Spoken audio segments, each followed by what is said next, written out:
the fabulous Mr. Nathan Outlaw. Great to have on the show. Thank you for coming. So, what are we cooking? Right, we're doing a lovely beetroot-cured salmon, which is to be done in advance. So Yep. Christmas, we don't want to be doing anything.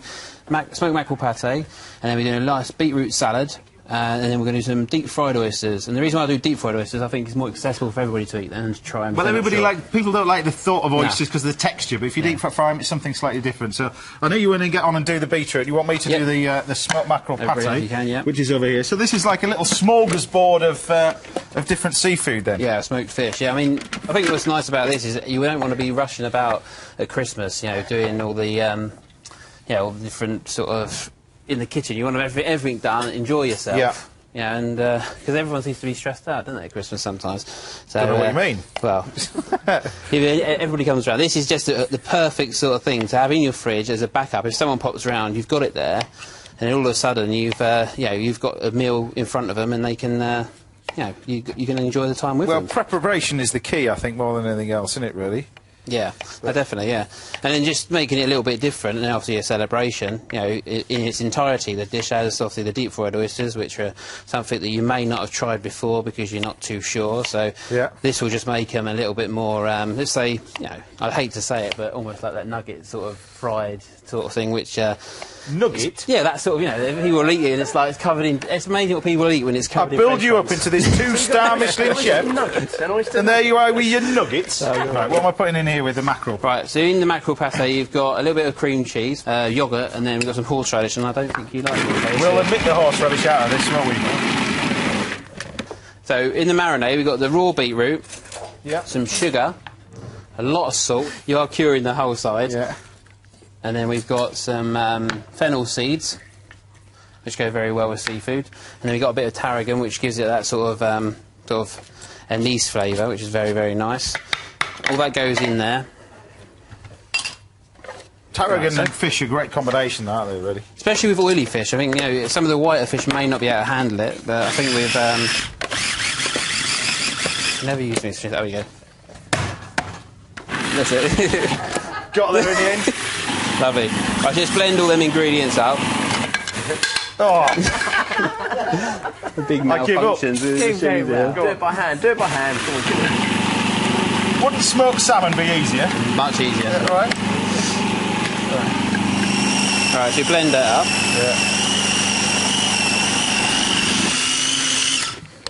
There you go. Alright, so what we got in here is all the cure, basically.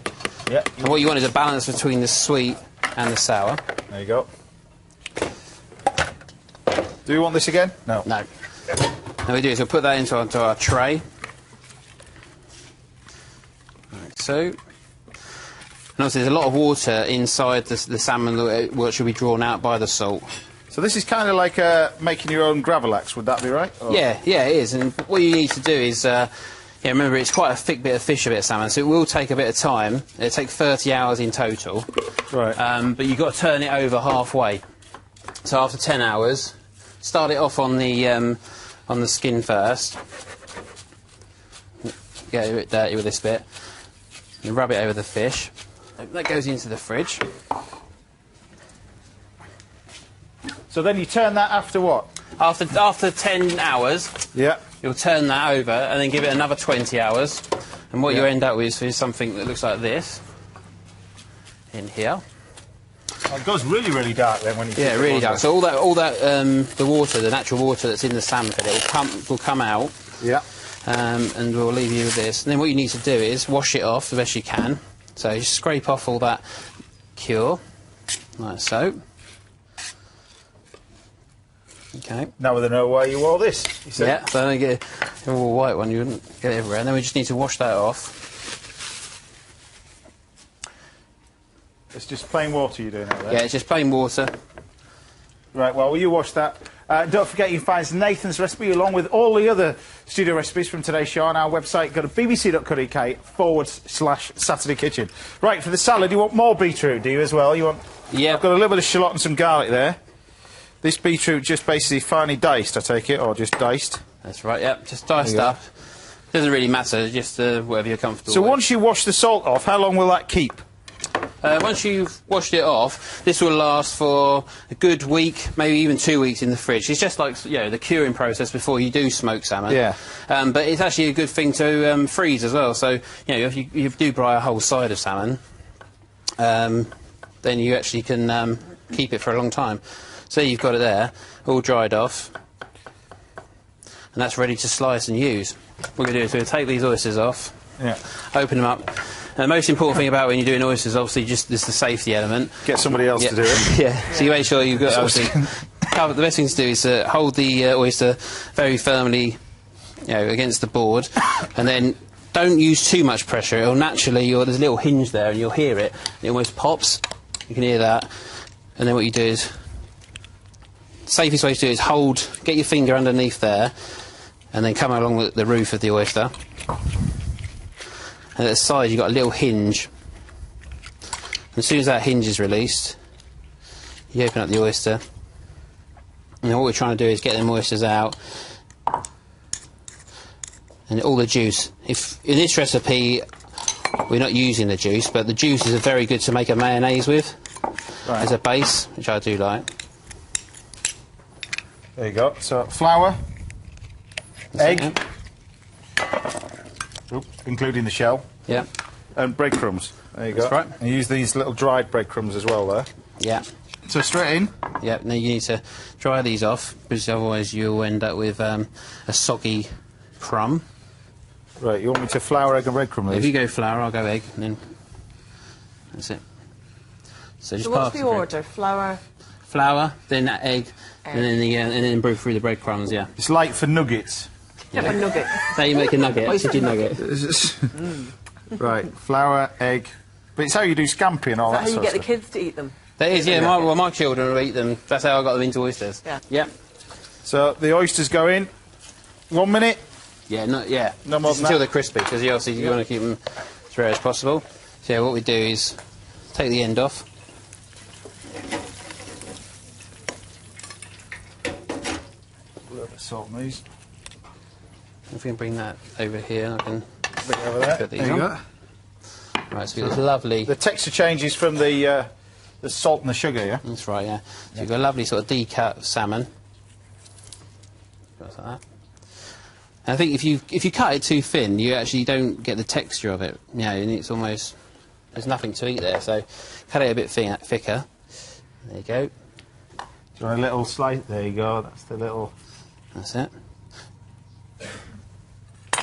Good. There you go. So you've got. And then I'll leave you to put a chefy little pile. Did you season them, chef? Yes, they're just. Oh, okay. They're done. Just making sure. Right, then we've got our deep fried oysters. And the plate. Next two.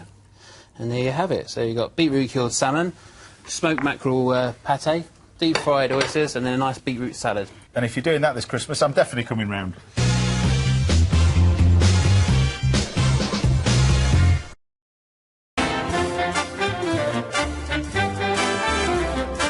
I'm near Dorchester at Trinity Street Christmas Tree Farm. No time to choose a tree though. I'm off to find the wines for the Christmas show.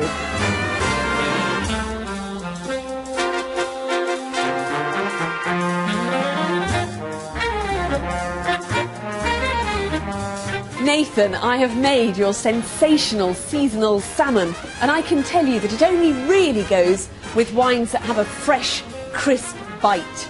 And since it's Christmas, you could splash out perhaps on a dry English sparkling wine, something like this glorious Ridgeview from Sussex. But if you're feeding a crowd this Christmas, then I suggest stocking up on a refreshing still white. And the wine I've chosen is the Zaltse Bushvine Chenin Blanc 2011, and that's from South Africa. Raw beetroot, horseradish and smoked mackerel aren't the easiest ingredients to match with wine, but I've found that whites with an appley flavour are absolute Christmas crackers here. And the Chenin Blanc grape gives us all the appliness that we need. There it is on the nose, as well as some pear. This is really a fruity wine. Although this is a New World wine, it's not remotely oaky or heavy, and I need that lighter touch in order to pick up on all the fish in the dish. It's got a really fruity streak, bags of orchard fruit, and that's what's going to work with that wonderful beetroot, the sweetness in the cure, and the peppery hint in the pâte. Nathan, I love cured salmon at this time of year, and with the mackerel pâte, the oysters, and a glass of this vivacious white, we've got a festive feast. Enjoy.